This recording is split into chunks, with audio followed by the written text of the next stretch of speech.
for everybody. Yeah. When we localize these grand ideas, right? When we take it down and bring it to the Ghanaian context, I don't know if you have the answer, but where are we in terms of like player development, coaching development? Where are we? What is Ghana's situation when you look at these two broad ideas? If you would permit me, I would increase that to Africa. Okay, that's fair. Okay, so that way we're not just targeting anybody here. And I think the reality is we are not producing as much as we should be. I'll take it out of sports for a second, right? If you bring it into our economy, politics, we have other raw materials. You can name them. But again, the question to you is, are we really maximizing the resources that we have, the people that we have? My answer is no, we are not. Okay. It's the same thing in our sport, in football.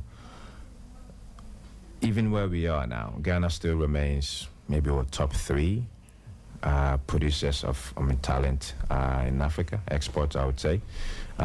Nigeria being a big nation also. But the reality is, if you look at top European teams, there is always 1 or 2 Africans there. That's just a fact, right? Yeah. So clearly, the amount of talent we have on the continent and what we are producing with our teams at international competitions and a global stage is just not enough.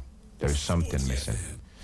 So again, to answer that in briefly, I would say we are just not maximizing all the potential, the talent and the resources that we have on this continent, not just in Ghana, and the continent in general. And clearly there's a big thing missing, which if you ask me, I would say if we can optimize our education strategies and our education programs, I think that alone can lift us maybe 50% more than we are producing now. When you talk of education, what kind of education? Is it coaching? Yep. Is it player education? I would say both. There's normally when you know people just talk about coaches only, but it's more than just coaches. It's coach education, it's player education, it's parent education, it's fan education. I walked in when you guys were speaking about the incident, in Swata, which is rather unfortunate, but this is all due to education. It's really due to education. I see. Maybe fans are not playing a role they should be playing. Sports administrators not understanding consequences of some decisions they make, and this is a huge role. This is all due to education. This affects how we coach, how we play, how we support, and how we perform at the international stage. And unfortunately, it's an area where we lack the most. We know that now because of the ecosystem analysis we did. And if we compare what we do here against the top European countries, there is a strong, I would say, alignment between education and the top performing countries on the field. The ones that are doing very well, they are also doing very well in the area of education. And the ones that are not, unfortunately, are behind when it comes to education. So this is a whole industry that includes everybody, even you guys, media also. The stuff you say here, the kids listen at home, and sometimes they take it into practice. So it's a whole industry that needs to be looked at. When let's Kelvin Osman is here. Kelvin, I don't know if you have a question. Let's go on. Okay, the last one was what I wanted to ask. So you hit. First, let's talk about coaching education. Yeah. Because all of us here watch football from different places. Ghanaian football, South African football, North African football, English football, Spanish football, Italian football, whatever. I look, for example, at Ghanaian football, and I sometimes wonder what is lacking in terms of the coaching education. It's not like people are not willing to coach. There are people who want to coach, but you realize that the education that takes them from 0 to 5, or the education that will enable them spot a player and turn that player, that player's talent around, that education is lacking. Why is it the case? Why is it that coaching education is not too big in Ghana? Look, the FA is trying really hard, but you can tell that the levels across the board, to be frank, are low when you compare to even other parts of the African continent. What seems to be the problem? Listen, at the end, you said something in the beginning. You work with 211 member associations, and every single one of them is unique. You can't copy and paste. I see. That's so important. You have to understand your own landscape, your own ecosystem, what problems you are facing, and come up with solutions. Nobody's going to design this for you. This is just a simple truth. I think we've been copying and pasting for a long, long time. There is a reason why football in Germany is different from football in England or France or Italy. It's all tied to the coach education strategy that they have. So for us, and again, in many African countries, how much of our own game are we researching to understand which areas we lack the most? And when you speak about coaching, I think for many people, it's the X's and the O's. The X and O's. But for me, that's probably the least of it. Really? It is. The X's and the O's, we can all understand that easily. You watch games every weekend. You're trying to make sense of what teams are trying to do. You offer advice. You can tell coaches what to do. And sometimes you're right. Yeah. So the X's and the O's for me are very It's not. easy to It's not understand. this high level science. It's not. Okay. It's not. If you observe for a while, can you see can what's understand. going on. You can start to see trends and what teams are trying to do. Inverted left backs, full backs, playing to the center forward, staying wide, half spaces. You know other words. Yeah. You know, it's easy, very, very easy to understand. The complicated part is how do you translate that into the individual that you're working with? It's like when you're in a classroom and you have 18, 19, 20 students, everybody learns different. Every single individual understands and perceives different. So for you as the trainer or the educator, how are you able to translate all the knowledge that you have to every individual in the classroom that they understand and then can perform on their own? This is where I think the challenge is. And for many years in many African countries, it's been one way. But we all know now kids learn differently. Some are visual learners, some you can just speak, they understand, some you have to take to lunch, you have to show some love. You have to find these different ways.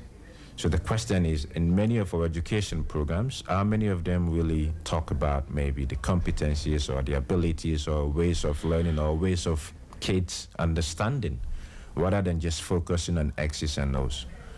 But also the content we teach is important. Okay. Are we teaching solutions or coming up with ideas that can solve our own problems? Okay.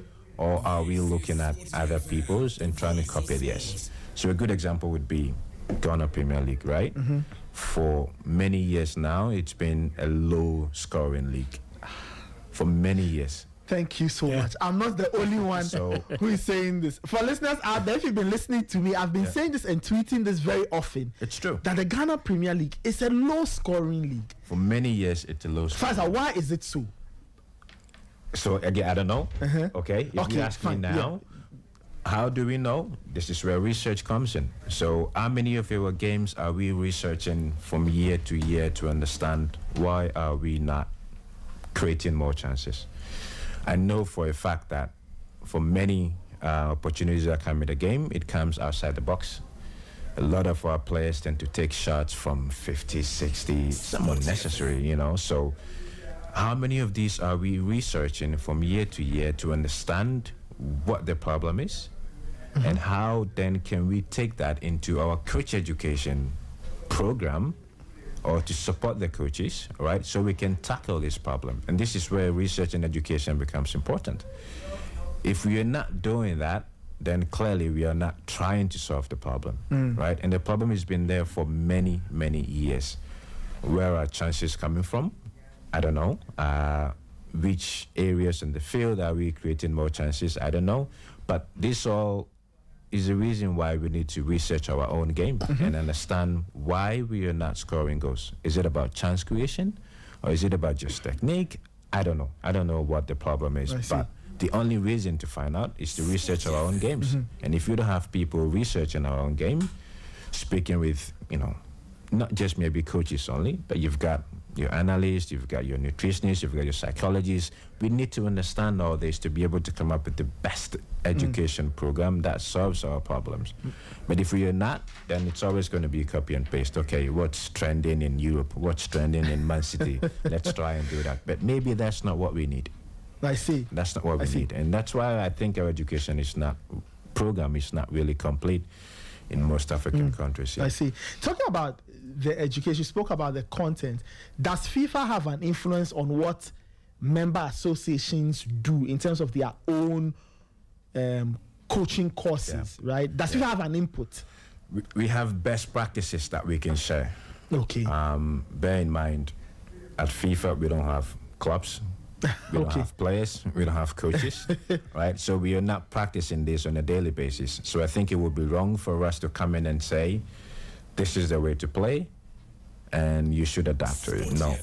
But instead, we look at every member association, how they run their coach education programs, and then try and pick up some best practices that we can share with other member associations and say, look, this is how Germany came up with their curriculum for license A, license B, license C. Maybe you can do the same. Not necessarily copy the content, but at least there are some good practices and principles that we can now apply in our environment. And that's what we do.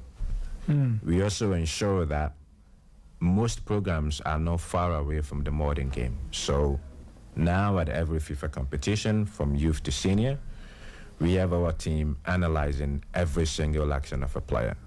Whether if they move an inch, step, left, right, we are analyzing every single thing. Why? Because we need a benchmark, right? And you can consider the global and international stage as the benchmark.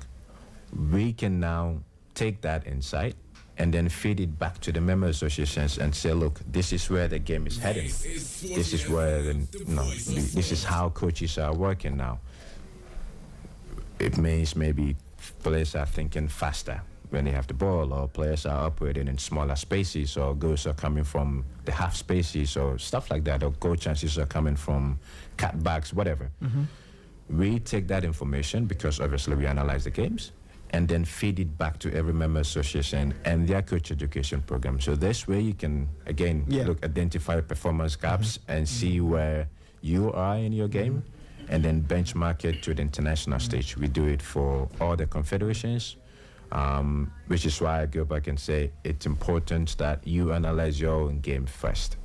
Identify your gaps where you are, and then you can benchmark that to whether it's Africa, if it's your next step, and then to the world stage. I see. Because then you can identify the performance gaps now and see, okay, maybe in our league, we are not scoring more because of X, Y, and Z compared to the international stage where more goals are coming from set pieces or half spaces or whatever that. I see. And some of this, I noticed some of these like broad ideas, broad themes, broad trends when you read like the technical reports. That's exactly what it is. So like you read the Champions League technical reports, and they highlight some of the interesting themes, or like the Euros or the World Cup. Even the AFCON. I hear there are technical reports, but it's reserved for the higher ups or a select few. But for example, the World Cup technical report. The TSG. Yes, the TSG. You're right. The World Cup technical report is a public document. If I want, I can access it. The Champions League technical report, I've been reading that year, and I even have the most recent one. Public. So those things, I don't know. Maybe CAF should think about sharing some of these things so that we can all see, because people watch the games, but there are things happening that many people do not see. Right? You don't play. Look, competitions are played, and there are always patterns and themes. So I guess for us. Anyway, Kelvin. Faisal was just talking about analyzing and letting it suit our game. He's played the game before. He's for those who do not know, he's played the game before, so he understands how we used to train our own players back in the days. Even though we had top level coaches who were even coaching educators like Afrane, Otia Kenten, or Sam Dudu and the likes, they still adopted a local style or a way of training our players to get to the top, whichever way. Now the game is becoming more scientific with all the technology and everything. But in trying to adapt to, the how do we call it? All the terminologies that you can talk of, mid block, low block, whatever. You need fullback. Exactly. You need a level of technology, equipment to get through that. But sincerely, not all our clubs, even at top level, not all of them can even afford the basic equipment to train these players to that level. How then do we? Yeah, because you made an interesting point. Yes, you need some level of technology and everything, but it's not always true. Okay. When you educate the right people and they know what they're doing, they can find means to make it work. The technology helps it in terms of efficiency, right? Yeah. But when people know what they're doing and they know the outcome, there are manual ways to do this also. Okay. So it's not always true that you need the most sophisticated technology in the world to do all this kind of stuff. It's not. I see. So would you say our coaches or our current crop of coaches are too much fixated on what happens outside, and they are feeding our players with that instead of adapting to our own, local and our own ways of helping players to I would develop? go back again to the level of education that we get and receive. This is where I think education becomes important. In our courses that we teach here, okay, do we introduce those concepts at all, or do we make the coaches aware of some of these elements that are important? Not necessarily having all the systems, again, all the technology. I get it. It makes it very efficient and effective, but do we even talk about it in the first place? And if we are not talking about it as part of our content for education, then we are far from what the truth is. So you're absolutely right. Yes, we need this technology, but I'm not, like, when people speak about that as a reason why we shouldn't do what we do, I'm not entirely, I don't necessarily agree with that. It's like when you go to a doctor, all right, to perform a surgery or whatever, if the doctor knows what he or she is doing, without even the sophisticated equipment, he should be able to get to the desired outcome. It's as simple as that, right? So it's more for me about the ideas and the mindset rather than just the tools that we need. And it's part of the education. If we truly understand it and value it, we would find ways to make it work. Trust me. And sometimes it's cheaper than we actually think. But again, if we know and we adopt it, then we would find solutions to it. But until we change that mindset and adopt it, then it clearly will be far from what desired, in my opinion. But you're absolutely right. If you have it, it's great. It makes the work efficient. It's easier. But if you don't have it, you still have to find means to make it work. There are manual ways and there are effective ways. I see. I think I understand you, because the last time I visited Dreams FC, Karim Jito was like, no, when he reads those foreign books and technical reports, all that he does is he gets back to his playing days and his early coaching days and the current days, looking at the players' materials he has, and then he has to break it to. Of course, you need to. And he explained is the reason why he's able to help some of his top talent, because I think it was just last week that we saw one of Dreams FC's players playing in the Europa League, Abdul Isa Ismail. They've had a number of very good players, and he explained why. But he has complained that now the current crop is because they are not even getting that sort of education here to even enhance what they do. And it's all because for the last 7, this will be the 8th year that we failed to have a license A coaching seminar for our coaches. I see. So all those who are coaching are currently locked at B. So for someone like for someone like Hamza Obeng, who is assistant coach at Vision Football Club, you go to how he was coaching the team when they were in Division 1, and you could clearly see it was just the basics, not too much complicated, and the players just got it with ease. But someone comes in, not to say Nanajima is bad, but he comes in with because he's used to more advanced ideas. Very good. And it takes some time. And he also gets frustrated at a point that the players are not getting it.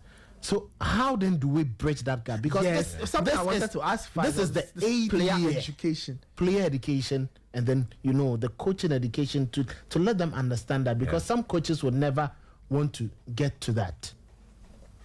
Look, again, you mentioned something important here about the CAF A course, right? We've not had it in 8 years.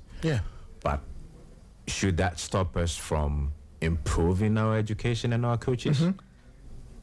So this is where so that improvement should come from us. So you feel that the MA, in this case the GFA, should take charge and find ways of course of CAF, well, as it stands, CAF has not approved our A course, but it shouldn't stop our coaches from growing and developing.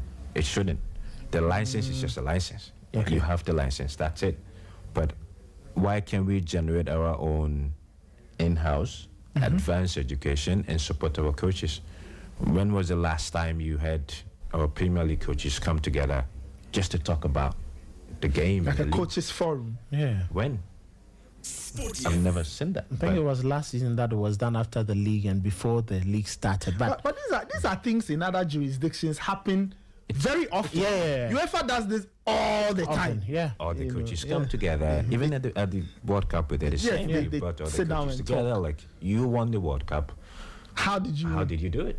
And there are no secrets in the game. Trust me. exactly. There are no secrets in the game. It makes the coaches so much better just sitting down and listening to Nathan talk about how he handled this problem. I'm not going to copy and paste because you live in a different environment. You have different players. But the idea and the concept alone could challenge me. I think we have a habit in this continent where people think they have the best and they know the best and they don't want to share with anybody. Exactly. It's really, really a big thing that we need to look into. But the reality is you're only fooling yourself, because what you think you know, today you may be right, but tomorrow somebody's it's not got a relevant better anymore. idea? Exactly. Right? And of course, we can use Pep as an example now. For how long was he the king? Many years. Many and now years. the same person, same players. That's what it is. Yeah. The game continues to evolve. People come up with new ideas all the time. So I think you would be foolish to say, okay, I've got the remedy and I'm not going to share with anybody and I'm going to be the king for the next 10 years. You're just kidding yourself. You would not get anywhere. I see. So yes, we don't have the coach, the A approved by FIFA, but it shouldn't stop us from growing. It shouldn't stop us from learning. It shouldn't stop us from learning. We can still do the things we do, but unless we have that mindset to do it, then clearly we are always going to wait for people to come in and dictate for us. But that should not be the case, right? We can grow our own knowledge here, and we have the people to do it. I see. This is Sporty FM 106.1. We are on the Sporty Breakfast. When your mother is here, he has this stern look on his face. I don't even know why. I'm not used to this low. Every morning I listen to him, the guns are firing left and right. Coming over, I say, I guess this Faisal Chibsah. Ray. Yeah, you know, sometimes you have to, when the experts come, you have to listen. I don't know if I'm an expert though. Listen more. Processing. Faisal is a FIFA high performance specialist. We are talking, people think that topics like coaching and player education are hard things. They are not hard things. No. They have a direct influence on the things we see as fans and as journalists. So if you are listening, you have a question, send it to us 054-257-1061. 054-257-1061. We'll talk a bit about the FIFA calendar. It's changed in the last few years. Faisal will tell us a bit more as to why that. And then the under-17 world competition, that's also changed drastically. We used to play it every 2 years. Now it's every year. I'll get into why it is so. But Faisal, just a final bit on. And Calvin, I'm sure you also have a question. Yeah. All right. So I was just asking now, looking at this, the game, how it's evolving. We see a lot of ex-players get involved with what is being done at FIFA. Yeah. But here, they are so far away from the game. Yeah. How is FIFA trying to bridge that gap? Getting to more help, ex-players. especially in Africa, to get more ex-players involved in the game to help the game's development. You may have noticed already, even at CAF now, you're seeing more ex-players getting closer to the Confederation and what they do. You see many at AFCON, you see many at youth events, and many more are being involved in coach education and others. There's no better way to improve the game than listen to the people that have played it. Like, they are the best actors and people with the best experience to share. But it's true. It is also an area that we are trying to communicate and share with the other MAs, that these are the people you need. These are the resources you need. Who else can explain maybe the role of a fullback or a number 6 better than Asian who's done it? Or Thomas or Antoniana or whoever. But do we bring these people also closer to our education? Do we seek their knowledge? Do we seek their input? When we are designing our own content for coach education, you speak to people outside the game. If it's about how kids learn, it's about teaching, you speak to professors. If it's about nutrition, you go to a nutritionist. If it's about players itself, you speak to the players. And these are all actors and people that we need to include when we are designing our education courses. And you're absolutely right. You have to bring them closer where they're needed. That also said, our ex-players should also, I don't want to say educate themselves, but That's the truth. yeah. But some of them, maybe they have no interest. Some of them, I just want... Some of them don't want to stay in the game. And look, I've done this for 10, 15, 20 years. I just need to stay out of the game and enjoy my life and have time for my family and do something fun. There are people like that also. But it's up to, again, the Memory Association, who is the governing body, to also identify some of these people with a key potential and try and bring them closer. We don't always have to leave them alone, because a lot of them, once they're done, they don't want to stay closer to the game. Yeah. So we talk about talent ID for players. We also talent ID for coaches, talent ID for psychologists. You really need to have an eye to start convincing these people as they get closer to the end of their career to come closer, because they have all the knowledge. They've done it for many, many years, and we can't let them go with all that knowledge. We need to get them closer and put them in areas where we think they will excel. Not, again, bring them and put them in places where they've got no clue or no knowledge about. That's also there. We've seen it many times. Square pegs and round holes and vice versa. That also won't work. I see. First of all, let's talk about some other thing that interests a lot of, or that has interested Ghanaians in a bit. In the last few years, we were introduced to the idea, or someone like Otia Kensi held that position. So a technical director. Yes. For many years, that position was not really like a part of the main conversations in Ghana. We knew Otia Kensi occupied that role. Then they brought in Bernard Lepet. Now we are trying to bring in Winfred Schaefer, ex-Cameroon head coach, all of that. So based on what you know, based on best practice, what does a technical director do? I think so in Ghana, what should a technical director be doing? What should we measure him by? The role is really, really undervalued in Africa. There are two most important people in the federation. You have your general secretary, who is responsible for the administrative and management side, and you have your technical director, who is responsible for everything technical. General secretary and technical director, the two most important people. Most important people in a federation are these two people. Of course, you need admin side to run, but you also need the technical side. And this person, for me, should be the most important. Why? Because we talk football and it's on the pitch. And if we don't value this role and the people that occupy this position, then I can tell you right now, the federation is not really running in an effective way. The role of the TD, first, of course, is to safeguard the game that we all love. But the person responsible for everything technical, from grassroots, in some cases to senior team, or the stage before the senior team, responsible for education of the actors, responsible for talent identification, responsible for academies, responsible for competitions. It's a big, big role, trust me. And for many years, like you said, these people in many federations, when you go, it's probably one person in a corner somewhere that's left alone with no resources at all.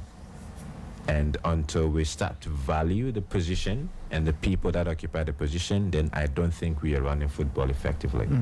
It's such a key role in the Member Association, a technical director. Is he responsible for crafting a culture, a philosophy, a playing style? Yes.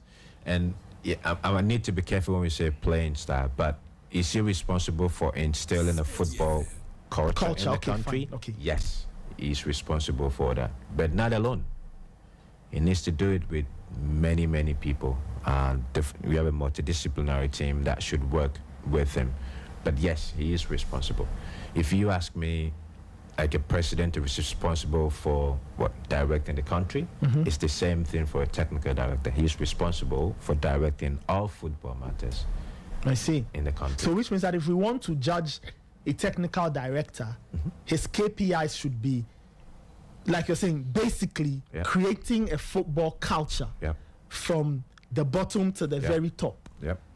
So that's supposed to run through, right? So, Absolutely. So for example, so effectively, are you saying that the Black Starlets of Ghana should look very similar to the under-20s? The under-20s should look similar to the national team in terms of a broad culture, how they play, how they think, how they do their things. So I'll answer this, and I need to be careful because I don't want people thinking it's about playing style. Okay. It's not about playing style. It's about behaviors of people. It's about values. It's about competitiveness. The style can change, right? So a good example is Japan, which for me is probably the most effective and efficient federation in the world that I've worked with.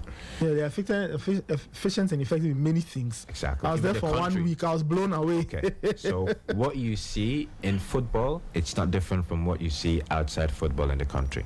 If I have to pick one value now for a Japanese, I would say discipline. Discipline as a citizen in the country, and if you bring it to their football, it's the same thing. Wow. So it's linked, right? That for me is the definition of instilling a culture and a DNA. So if you think of a Ghanaian player now, right? From 15s to 17s to 20s, even the senior team, how do they behave on the pitch?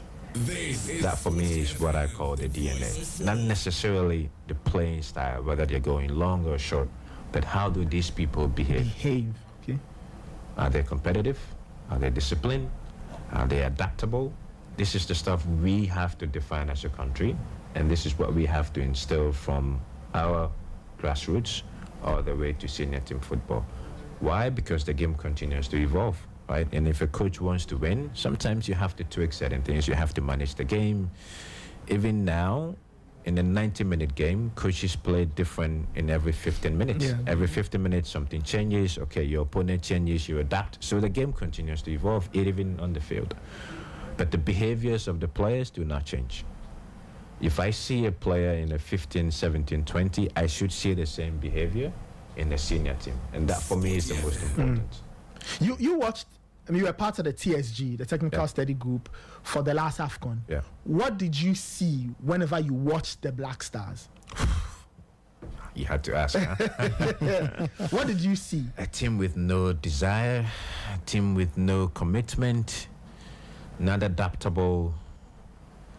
It was like no purpose. Like we are just passengers. We are just here. We just don't, like they've been forced to be there. Let me put it this Wow. way. That's what I saw. That's what you saw. From our team. And has that changed? Have you watched the Blacks? Did you watch the Black Stars after the AFCON? I have. So you watched them, let's say, the second half of 2024. I have. You saw the I followed them around. the actually. entire run of the AFCON qualifiers. have. Did you get that same sense? To be honest, no. To be honest, no. And I think it's greater than just technical, in my opinion. And this is me observing from far away.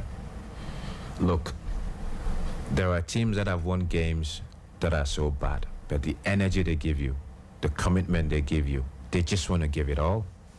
They just want to give their best until the last minute. That, for me, is what I want to see in every team. But when you have players that don't want to be there, don't want to commit, you know there is something wrong off the pitch. Did you see that during the AFCON qualifiers? It was there. In the 6 games It was under there. Otto? You could, when Otto came in, you could see he was trying to change something, but there is still this thing missing. I don't think we are aligned from top to bottom on the field, off the field. I really don't think so. And maybe it's greater than or beyond the scope of what Otto can do. Maybe. Maybe. You I know, see. I'm not too sure because you're not closer. But long story short, I do not think culturally we are set to perform at our best potential. I really do not believe so. And that for me is something that needs to be looked at. And who must change that? It's the whole football nation. It's the whole football ecosystem. It's not just the FA or the coaches or the players. So everybody, Everybody's got a FA, role to play. coaches, Coaches, players. leagues, clubs, administrators. We all have a role to play. Yeah. Honestly, I think there are many Ghanaians that want the national team to fail. Honestly. When you speak to people out there, a lot of them want them to fail because, okay, the country is struggling and the ministry or the government is pumping all the money to the Black Stars and now the Queens or the men, and we want them to fail because it's true. And this could affect what the players do on the pitch and how the coaches perform. I really do believe so. And so for us to get to the level where I think we can compete at our utmost best, we really have to align all these areas. Whatever it is that needs to be done with the public, with the government, with the people, it has to be looked into. But at the moment, we are not aligned at all in all areas of our football. We are not. It's not the FA only. We all have a role to play. Myself, you, Raymond, Kevin, our clubs. We all have roles We to all play. have a role to play. Raymond, you want to ask a question? Yeah. So, at a point in time last year, when Bernard Lepet was the TD, Yeah. there was a manifesto launch, Ghana Football Manifesto. The DNA. The DNA. The Ghana football That's a DNA. manifesto. The Ghana football DNA. The Ghana Football You've DNA. been holding on to Cat Manifesto. Let it go. You know, that DNA, have you by chance seen it? I have. The content in it as well. I have, yes. What does it have for Ghana football? The future of Ghana football. Well, I don't know how that came about in the first place. Right. It speaks a lot about technical, based on what I have seen. Okay.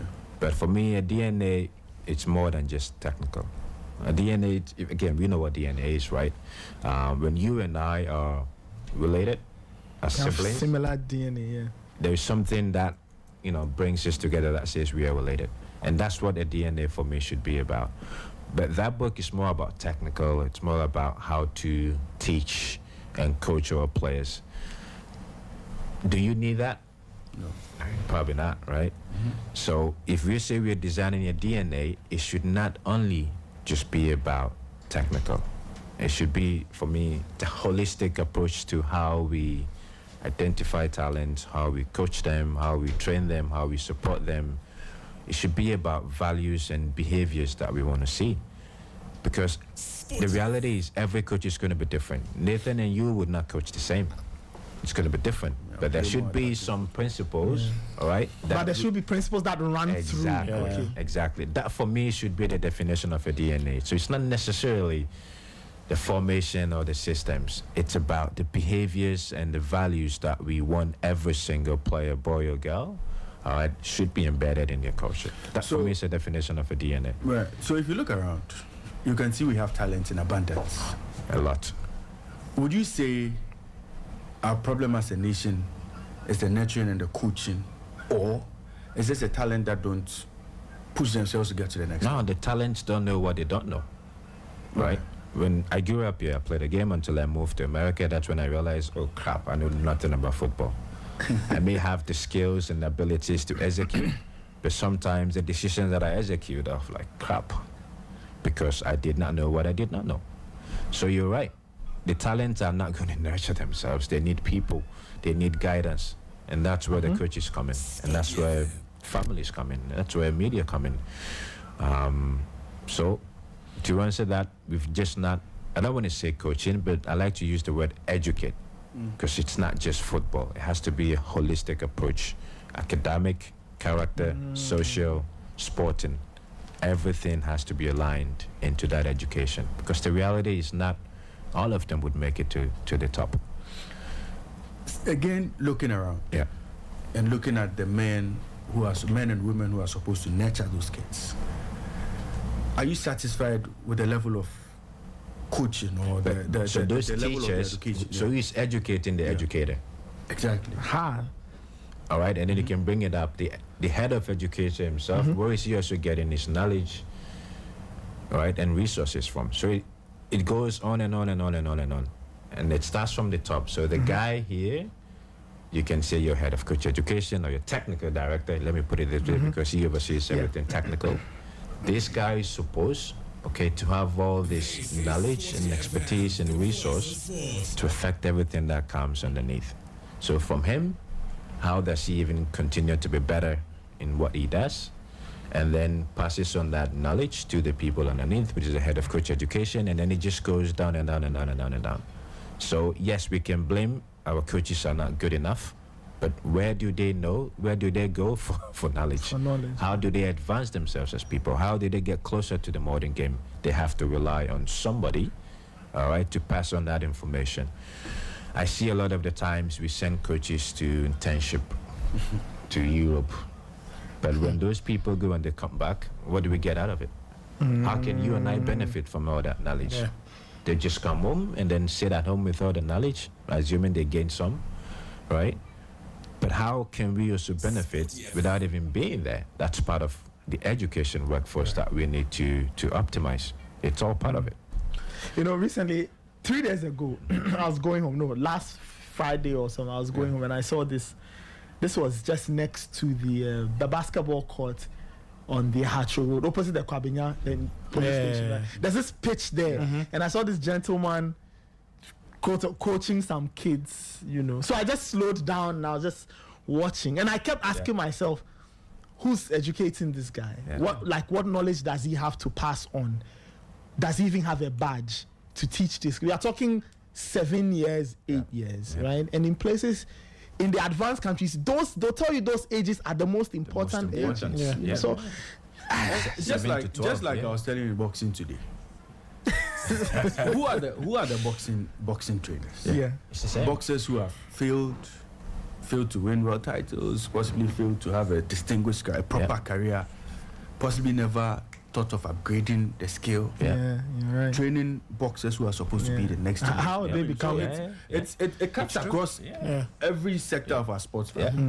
Right. The same thing, like example you just gave. I see it a lot on when I drive past a Jurgen. Sometimes I just stop, hide somewhere and watch. And you could see a coach with maybe 20, 25 kids with a drill, long line, kids waiting for like 4 or 5 minutes before they touch the ball for 1 second, and then they go back again for another 5, 6 minutes before they touch the ball. I'm like, the kids are not learning anything. It's a waste of time. If you have 90 minutes and the kid would have to wait 5, 6 minutes before they touch the ball, he's getting for a less second than 20 or two. touches. He's getting less than 20 touches in at practice, and that kid is definitely not developing. I see. Right? Talking about development. Nathan, Yeah. I'm told it's expensive for coaches who want to get that education. It's pretty much expensive for them. Because we've made it expensive. It's as simple as that. No, but does FIFA come in to support member associations? Yes. With programs like this? So support for maybe 5, 6, 7 potential coaches to go out there and then do their badges properly. Absolutely. Does FIFA provide Yes, support we for that? do. We have a strong training and education pillar as part of our programs. Many times we've brought technical directors together, all right, from many countries. Recently we were in Australia. We brought in 13 technical directors and head of education and talent development just to learn and share ideas. So yes, we do support. As part of FIFA Forward also, you can apply for fund to support your coaching development. So the JFA can apply, Of course, for funding. And say, member we want association to can educate do it, coaches. right? I see. If we take it seriously, all right, we shouldn't make it expensive, because at the end we are pricing out maybe our best coaches. It's the same thing as how we identify talent. If we don't open up and find the best talents, we're not going to get the best team. If we don't make education easily accessible to all our coaches, we are shooting ourselves in the foot, because at the end, these people would be the ones educating the players. And if we price them out of the game, we are just shooting ourselves in the foot, because we deny them that education. And what do you think is going to happen? They're going to go back and teach the only thing they know, maybe yell, scream, long lines, one touch. That's all they know. So we have to make, this is where I think many resources should go, rather than, in my opinion, other areas. Yeah, so Nathan, it means that the FA is not interested in that aspect of our coaches. Maybe we need to bring them back to the question. We need to bring them back for a conversation. I'm not sure a lot of the GPL coaches, or even a lot of coaches around coaching Division 1 clubs, have had the opportunity to sit in a FIFA organized, workshop for coaches. Yeah. I'm not sure. And if it happens, I'm not sure it happens that often. I mean, Kelvin is just saying Okay. that we haven't done license A in what 7 to 8 years. So clearly, again, we are interested in spending $100 to import Tutuado and the likes. Okay, import with Shefa and the likes. We are interested in that. But we are not interested in getting our own coaches to the next level. so what Again, we must the do. FA is So what we rather must do now interested in- is keep an eye on Schaefer's job and get the But who's FA. giving Shefa the job? But it's the You FA. put that one and say, put Okay. Shefa somewhere. I see. You finish. So we can talk about So under what 17 the FA is the interested international in calendar. is the low-hanging fruits. Catch them young policy referee. Take a project to FIFA. Those ones, you can get away with it. You can get away whatever they bring you. You can say you've trained 20 young referees. Those ones, they are interested in FIFA forward for those ones. But coaching development, where your own coaches get developed to the next level to impact knowledge under 15, under 17, under 18, under 20, we are not interested in that. But we'll keep paying expatriates to come in. No, it's a serious matter. I mean, So I feel that this. this FA must set their priorities right. How long are we going to continue paying coaches $50,000 for no show or for incompetence? You're right. The buck has to stop with the FA at this point. Look, let us have a proper project for our coaches. Yeah, and I side with Raymond. You know, agree. the last time I was saying it, back in the days when we felt that fine, Dosena comes, he fails to get us the results. There is Samade who is already there. Yeah. There is Osam Dodo, there is Coach Adusai, there is Otia Kenteng. You see, there is Coach Afrane. All those guys were trained. Yeah. And the Winneba Sports College, they were international trainers. It got to a point we realized Coach Afrane was a facilitator for one of the coaching seminars Jose Mourinho even attended in Argentina. But he comes in here, and that is why I like the way Faisal put it, that you come here and you make sure that you coach it or develop it. Of in a course, you have to- certain you way have to where the contextualize local- it, yes. Exactly. You have to Because you contextualize see Coach Afrani training the kids and or like coaching the likes of Sule Muntari, and you'd what comes into your mind? Wayne's where you coach, but you never know his level. It's all because he's decided to come it's like low, dumb it down. yes, to his level, and then give them that training to be able to match up with international standards. But coach, he asked you about the DNA of Ghana football, which the core values and everything. Some of us who have managed to at least read it. If the topmost national team coach tells us he doesn't have an idea of what Ghana's football DNA or football philosophy is, does it mean it's an exercise in futility? Who said that? Otwado. Are you sure? Yeah. He said he doesn't. Yes, he hasn't even read it. He doesn't know what the Ghana football like DNA or philosophy But entails. the FA announced that when they hired the coach, they made sure he was aligned with our DNA. Then they lied to I us. read that, right? They lied to us. The coach doesn't know. Those benchmarks, they didn't keep any of them. They didn't stick to any of those benchmarks. Then The appointed guns are loading now. Yeah, the guns are loading now. So, coach, does it become an exercise in futility with the coach not aligning to those? Because once he doesn't know, he cannot align to those principles. So and this is again, if you bring it in the club environment, right? Yeah.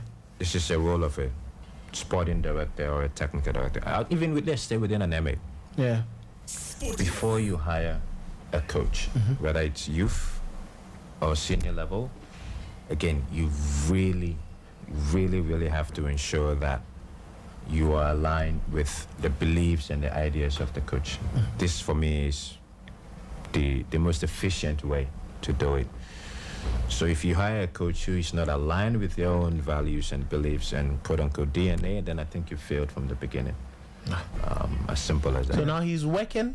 Now he's going to work with someone who was in tune with the DNA. Yeah. Which is Desmond as his assistant. And he Is is not. so now I am looking at that transition from the under 20, under 21, 22, 23 level to the senior team. How then do they marry the differences in ideologies? There shouldn't be, and again, this is why I wanted to clarify this DNA thing, because Yeah. I listen around a lot, and the very moment you mention DNA, people think start of- thinking about Yeah, the formations style, and yes, styles. yes. It's not just that. It's far from that. Yeah. It's about building the individual. And again, I can't stress this enough Yeah. because the players would go through stages, the game will evolve, and we have to be sure that these players are adaptable in any environments that they find themselves in. This is what the DNA should do. The DNA should ensure that these players are adaptable, the values are there. Whatever they need to play the future game is what we are teaching them now. So not necessarily the formations or the strategy or the systems. but It's far from principles that. and It's values. principles and values. This is what, and for me, the most important thing is intelligence also, Yeah. right? So this is what the DNA is about, and that's what we are preaching and teaching. Then I'll say yes, we're on the right track. Okay.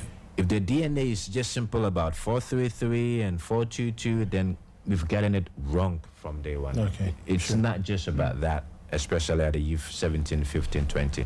It's about the individual. How do we mold this individual to be ready for the future? This is what the DNA should be about. I see. First of all, let's conclude with two things. One, the formatting or the new format of the under 17 competitions, right?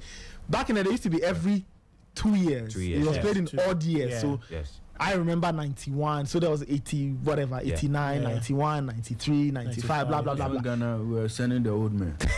You are the one saying it. You are the one saying it. We were sending old men, we're winning. Now, Were you there? now it's changed, right? Yeah. I think the new format is it will be played every year. Yeah.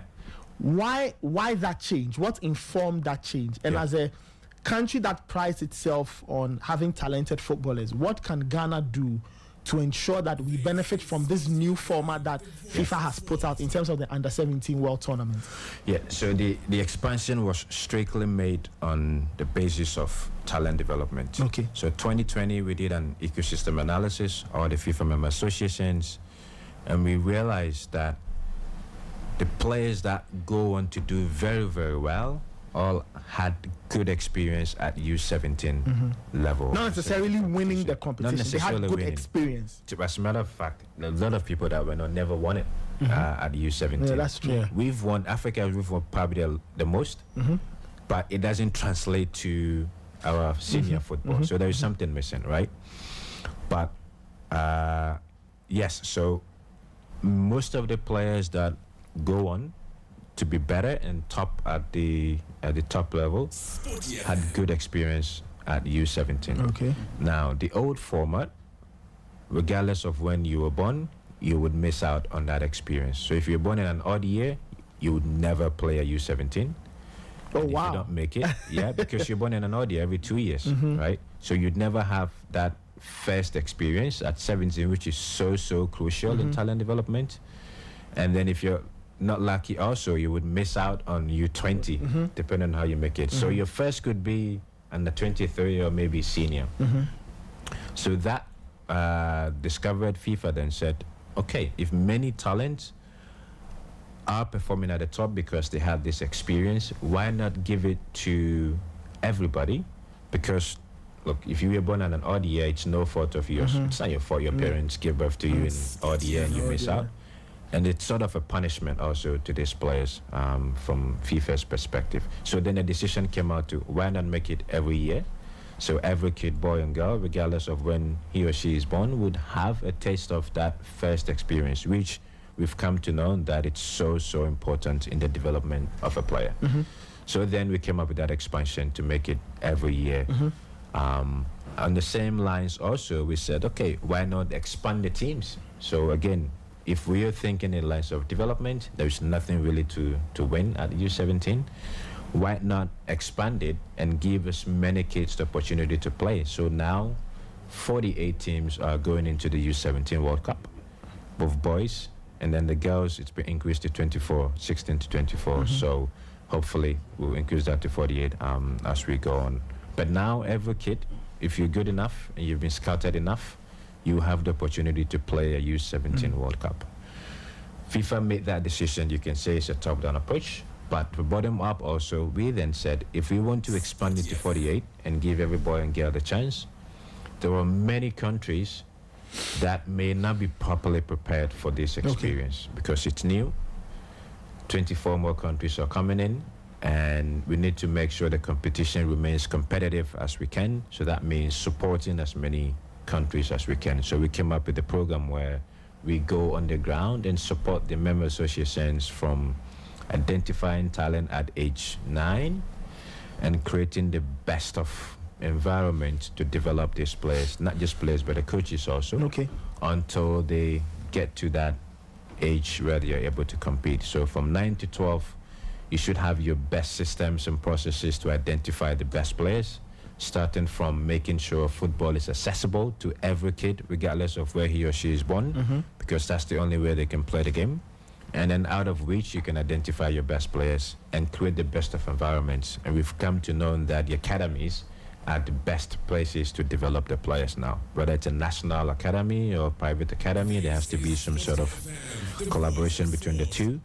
But these are the best ways to prepare the players and hopefully make the U17 national team as competitive as possible before they go into that tournament. We are also introducing some U15 competitions. Again, we've come to know the ages between 12 and 15 are also so important in developing talent. So this is why FIFA expanded the World Cup to 48, but also every year, just so every boy and girl can have the opportunity to taste that experience at age 17. I see. Ray? So you spoke about academies. Yes. Okay.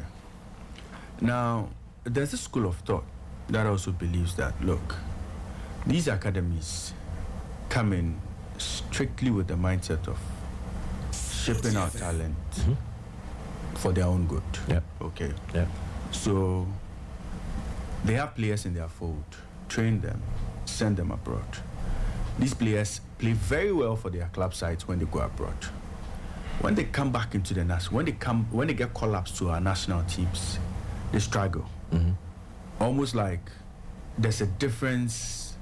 The expectation is different when it comes to playing national team football. Yeah. And it's different when you're playing club football based on the orientation they have.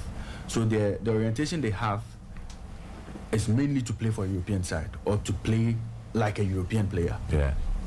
What do you make of that? People who think like the academies are so important in talent development.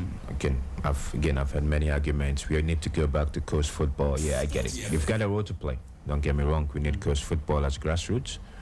But now in our modern game, you really have to educate the player, and this is where the academies come in.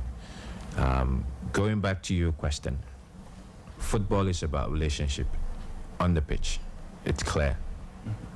You need to understand what your winger is doing as a fullback or when your number 6 is doing. And at the club environment, they have a lot of time to work on this. Now, in the national team environment, the reality is you do not have a lot of time. So this is where you really have to be creative. You really have to find the best way to make this work. So players will struggle in the national team environment. Simple reason is because they just don't have enough time to play and get to know each other. It's really, really true. Whereas in the club environment, they work 7 days to improve on this relationship on the pitch and understand each other better. So in the national team environment, when you're doing these call-ups, you also have to be creative in such a way that you're doing more work off the field and not when the players come or assemble for a game. You just don't have that much time. So you have to utilize the days that they're away, whether it's some Zoom meetings, whether it's visitations. You really have to be creative in this aspect when you're working in a national team. But it's just the truth, right? They just don't have time to work on the pitch a lot. And you really, really have to be creative and make this work. You do more work off the field in the classroom that you will do on the pitch, and you just have to be creative. It's also the reason why you can see a bigger backroom staff in the national team than in a club team, because again, when players come, when you've got 2-3 days to work, 1, 2, 3, 4 people may not be enough if you're trying to translate your ideas into the players. So then you work in smaller groups. So some coaches can take some players, whether it's units, whether it's individuals. That also helps when it comes to that. So there's no simple answer to this. I would just say for coaches in the national teams, you really have to be creative to make that work. So in the event where we have a lot of our national team players coming in as academic graduates, doing very well in Europe, we should not be too expectant. We shouldn't put too much pressure on them to deliver. We should. Why not? We should put pressure on them to deliver. If they're delivering in their clubs, they should deliver for the national team. But we have to help them. But they don't have the time to properly integrate. But that's what I'm saying. Yeah, You don't have the time on the pitch. So maybe we are putting too much pressure on our boys. No, I disagree. We need to put pressure on them. They need to deliver. That I think we should. Yeah. They get pressure in their clubs to deliver. They wouldn't have time on the pitch, to do the work. But there is a lot of time off the pitch. So if you're a coach and you're waiting only to work on the pitch when they arrive and assemble, I think you're late in the game. It was one of the reasons Otuado cited. Yeah, he said he didn't have time. An inability to qualify. He said he didn't have time. It was the same time the collapse, others used. the collapse, too close. It was the same time as other countries. It fits. Everybody gets the same everybody time. gets the same It fits time. into what I wanted to ask Faisal That will about change in the next years or so. So the calendar. So the 2025 calendar, for example, when I look at it, the FIFA match days in 2025. Oh, I had it here. Yeah, 2025. There are 2 games in March. yeah. 2 in June. Yeah. 2 in September, of course. The June, July is for Gold Cup. So those who play their football up there. Yeah. So 2 in March. World Cup also. Yeah, World Club Cup World too. Cup too. So 2 in March, 2 in June, 2 in September, 2 in October, 2 in November. There's none in December. December there is AFCON. There's AFCON. Okay, but I don't see it on the. Yeah. No, this year it's so packed. There's see. lots of football. I even think we need a break from it from now until December. So that with the CAF calendar starting, I think in March with the U17s AFCON, and then there is U20 AFCON, and then there is Women's AFCON. And then there's Club World Cup, and then there's the FIFA dates, World Cup qualifiers, and then there's Women's Champions League, and then there is AFCON itself. So it's so packed. It's a packed year for football. Packed year brings me to this question. Is FIFA concerned about the welfare of players in terms of course. in terms of their fitness, The weight on them. Yeah. Of course. Because they are playing too many matches. Yeah. Footballers are playing too many matches. Yeah, but you have to manage. Very short periods to rest. You have to manage. And again, I get you. I think between the confederations and FIFA, there has to be some agreement to ease the schedule a little bit. But the reality is, everybody's doing it. People that are complaining, UEFA is coming up with competitions here and there, right? They also made an argument that the players are demanding more now. They're asking for more wages. Who's going to pay for it if we don't organize more tournaments? So the players come here and say we are playing more games, more matches, but then they go into contract negotiations asking for the world. Who's going to pay for it? If the teams and the clubs don't play and engage in these competitions, how are they going to raise money to pay for it? So if truly players are complaining about the workload, which I agree, don't get me wrong, they also need to look at themselves first and say, okay, you know what? Maybe I don't want to be greedy and ask for the world, More money. and I'll take less and play less. But if you're asking for more, then you have to pay more. You know, we all go to Saudi, take money and play less. And play less.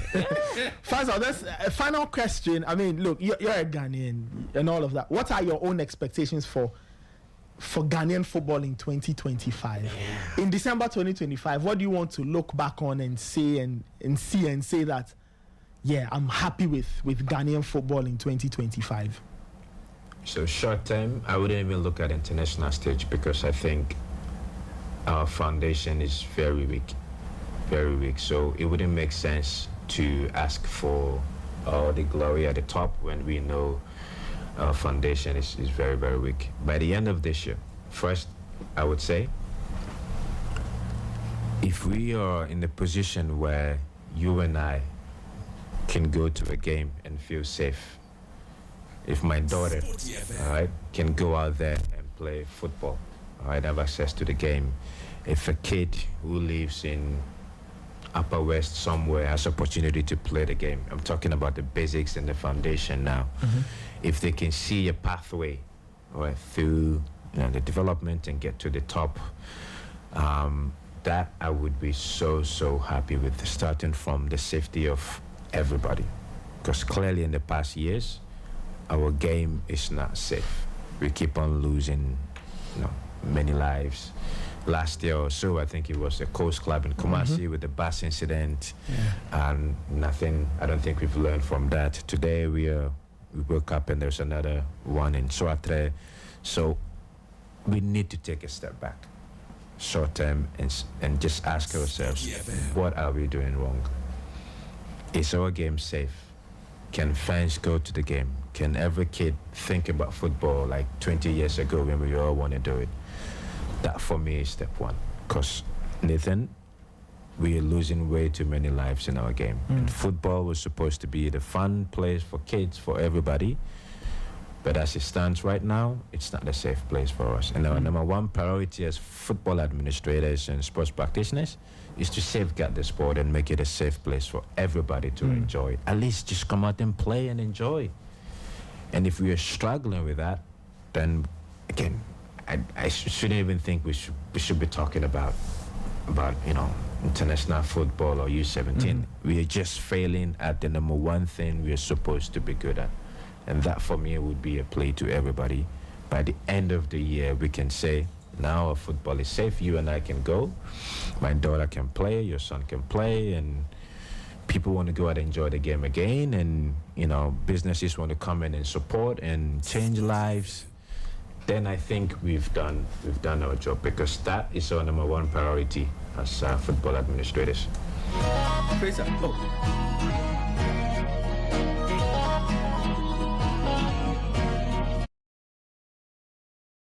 Our conversation here with Faisal Chibsah. Raymond.